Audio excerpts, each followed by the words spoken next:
പൊന്നിൻ ചിങ്ങമാസത്തിലെ പൂനിലാവിൽ കുളിച്ചു നിൽക്കുന്ന മനോഹരമായൊരു രാത്രി. ആകാശത്ത് മുല്ലപ്പൂ വാരി വിതറിയ പോലെ നിറയെ നക്ഷത്രങ്ങൾ നിതാന്ത നിശബ്ദതയിൽ ലയിച്ച് പ്രപഞ്ച സുഖമായി ഇറങ്ങുന്നു. ഈ സമയത്ത് നിങ്ങളുടെ ശ്രദ്ധയെ ഞാൻ തിരുവനന്തപുരം നഗരത്തിൽ നിന്ന് 6 നാഴിക വടക്കുമാറി സ്ഥിതി ചെയ്യുന്ന ഒരു കൊച്ചു ഗ്രാമത്തിലേക്ക് ക്ഷണിക്കുന്നു. നോക്കൂ, എത്ര മനോഹരമായൊരു ഗ്രാമം. പച്ചപ്പട്ട് പറിച്ച് വിശാലമായ പുഞ്ചപ്പാടങ്ങൾ, വരിവരിയായി നിൽക്കുന്ന തൈത്തെങ്ങുകൾ, പച്ചിലക്കാടുകൾ, തേൻ അരുവികൾ. ഏതൊരു കവി ഹൃദയത്തെയും ആകർഷിക്കാൻ പര്യാപ്തമാണ് ആ ഗ്രാമം. ആ ഗ്രാമത്തിൻ്റെ പേരാണ് ചെമ്പഴന്തി. ഹരിത മനോഹരം ആ ഗ്രാമവീതിയിൽ ഒഴുകി നടക്കും നിലാവുളിയിൽ നിഴലിട്ടു നിൽക്കുന്നു മൺകുടിലൊന്നതാ വയൽ വക്കിലാരെയും സ്വീകരിക്കാൻ, വയൽ വക്കിലാരെയും സ്വീകരിക്കാൻ.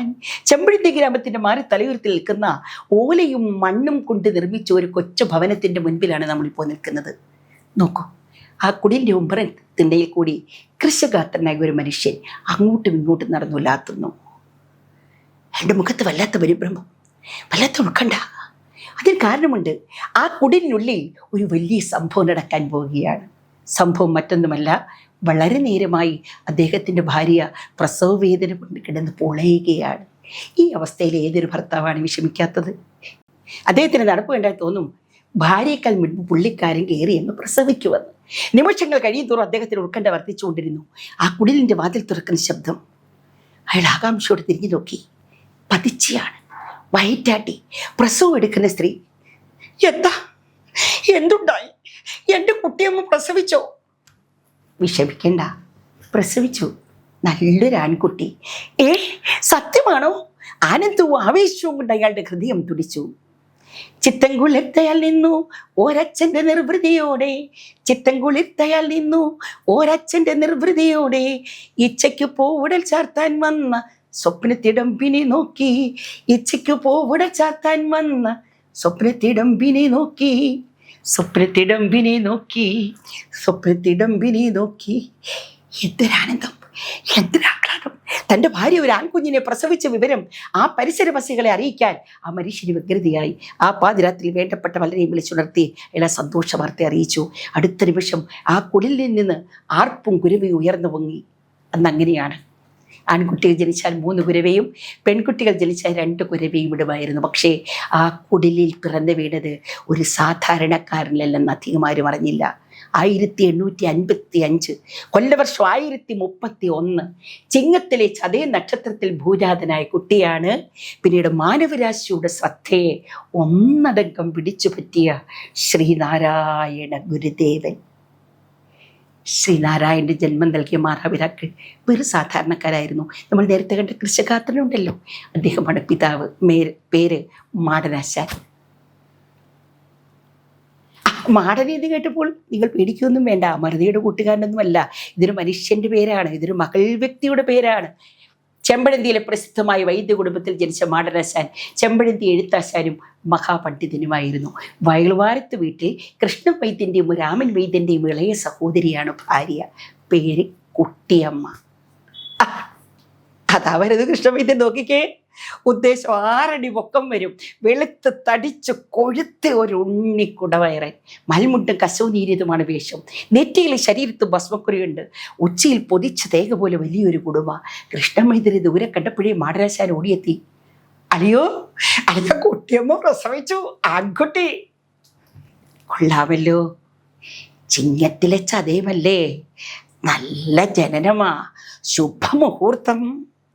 ജന്മഫലം കൊണ്ടു നോക്കുമെങ്കിൽ ശിശു ഉന്നതനായിടും മഞ്ഞിൽ, മാതാപിതാക്കൾക്കും മാതുലർക്കും മായാദശസായി പരിഗണിക്കും. യാതൊരു സംശയം വേണ്ട, ഇവൻ അച്ഛനേക്കാളും പ്രസിദ്ധനായി തീരും. അച്ഛനെന്ന് കൃഷ്ണൻ വൈദ്യർ ഉദ്ദേശിക്കുന്നത് മരിച്ചുപോയ കൊച്ചനാശാനെയാണ്. ഒരു കാലത്ത് വയൽവാരത്ത് വേണ്ടി അന്തസ്സും അഭിമാനവും വളർത്തിയെടുത്തത് ആ മകൾ വ്യക്തിയായിരുന്നു. പണ്ഡിതനും പരമസാത്വികനും നിത്യബ്രഹ്മചാരിയുമായ കൊച്ചനാശാനെ ഈഴവർ മാത്രമല്ല ചെമ്പഴന്തിയിലെ നാനാജാതി മതസ്ഥരും ഒരുപോലെ ആദരിച്ചിരുന്നു, അംഗീകരിച്ചിരുന്നു. ആ അംഗീകാരത്തിൻ്റെ പ്രത്യക്ഷമായ തെളിവാണ് വയൽവാരത്ത് വീടിൻ്റെ തെക്കുവശത്ത് കാണുന്ന മണക്കൽ ക്ഷേത്രത്തിലെ ഭഗവതി പ്രതിഷ്ഠ. വർഷങ്ങൾക്ക് മുൻപ് ആ പ്രതിഷ്ഠ നിർവഹിച്ചതും കൊച്ചനാശാൻ തന്നെയായിരുന്നു. അങ്ങനെയുള്ള കൊച്ചനാശാനെ പോലും നിഷ്പ്രഭരാക്കാൻ ഒരുത്തനെന്ന് വയൽവാരത്ത് വീട്ടിൽ ജനിച്ചിരിക്കുന്നു. കൃഷ്ണൻ വൈദ്യരത് പറഞ്ഞപ്പോൾ അത്ഭുതവും ആനന്ദവും കൊണ്ട് മാടനാശാന്റെ മിഴികൾ വിടർന്നു. അയ്യോ, ഓടി വരണേ, കുഞ്ഞ് കരയുന്നില്ല, കുഞ്ഞിന് അനക്കമില്ല, ഓടി വരണേ. പെണ്ണുങ്ങളുടെ നിലവിളി കേട്ടപ്പോൾ കൃഷ്ണപേത്ര പുരയ്ക്കുള്ളിലേക്ക് ഓടി. പിറകെ മാടനാശാനും. അവിടെ ചെന്നപ്പോൾ സംഭവം ശരിയാണ്. യാതൊരു ചലനവും ഇല്ലാതെ കുട്ടി ഗാഠനിദ്രയിൽ എന്നപോലെ കിടക്കുന്നു.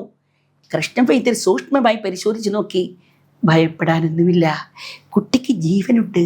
പക്ഷെ എന്തൊക്കെ ചെയ്തിട്ടും കുട്ടി കരയുന്നില്ല. അവിടെ കൂടി നിൽക്കുന്ന പെണ്ണുങ്ങളെല്ലാം മിഴിച്ചു നിൽക്കുക. എന്റെടി ഇങ്ങനെയുണ്ടോടി ഒരു കുട്ടി?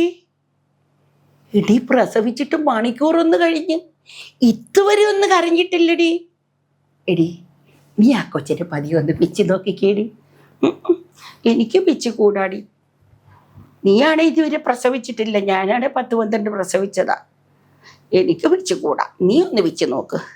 ഇതൊന്നും വൈദ്യൻ്റെ അഭിപ്രായമല്ല കേട്ടോ, പെണ്ണുങ്ങൾ പടച്ചു വിടുന്നതാണ്. വാർത്ത നാടാകെ പരന്നു. 8 വീട്ടിൽ പിള്ളമാര് പ്രധാനിയായ കണ്ണങ്കര മൂത്ത പിള്ളയാശാനും വയൽവാരം വീട്ടിലെത്തി. അല്ലേ, ഇതാരാ ഇത്? മൂത്ത പിള്ളയാശാനോ? ആ വരണം സൂക്ഷിച്ച് കയറണ തലമുട്ടരുത്, അകത്തേക്ക് ഇരിക്കാം. കൃഷ്ണൻ വൈദ്യരും മാടനാശാനും കൂടി അദ്ദേഹത്തെ വളരെ കാര്യമായി സ്വീകരിച്ചിരുത്തി. ആ അത്ഭുത ശിശുവിനെ ആപാത ചൂടം വീക്ഷിച്ചതിന് ശേഷം അദ്ദേഹം പറഞ്ഞു, കുട്ടി കരയാത്തത് കൊണ്ട് യാതൊരു കാരണവശാലും വിഷമിക്കേണ്ട.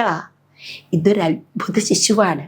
ദുഃഖമയമായ ഈ ലോകത്ത് ഒരിറ്റാശ്വാസത്തിന് വേണ്ടി കേഴുന്നവർക്ക് ഇവൻ ശാന്തിയും സമാധാനവും പകർന്നു നൽകും. അവിടുന്ന് കുട്ടിക്ക് അനുയോജ്യമായ ഒരു പേര് കൂടി നിർദ്ദേശിക്കണം. പേരോ പറയാമല്ലോ. ശുക്രമഹർഷി തൻ്റെ ശുക്രസംഹിതയിൽ പറഞ്ഞിരിക്കുന്നത് അറിയാമോ? ഏകജാതി ഏകമതി ഏകദൈവ സ്ഥാപക സന്ദേശവാഹകനായി 1855 കുജവാരത്തിൽ ചിങ്ങ ലഗ്നത്തിൽ ഒരു മഹാപുരുഷൻ അവതരിക്കും. സാക്ഷാൽ ആദിനാരായണന്റെ അനുഗ്രഹത്തോടു കൂടിയുള്ള ജനനം. അതുകൊണ്ട് നാരായണൻ എന്ന് തന്നെ ആയിക്കൊള്ളട്ടെ കുട്ടിയുടെ പേര്. അങ്ങനെ മൂത്ത പിള്ളയാശാന്റെ നിർദ്ദേശം അനുസരിച്ച് അമ്മാവനായ കൃഷ്ണൻ വൈദ്യർ ആ കുട്ടിക്ക് നാരായണൻ എന്ന് പേരിട്ടു.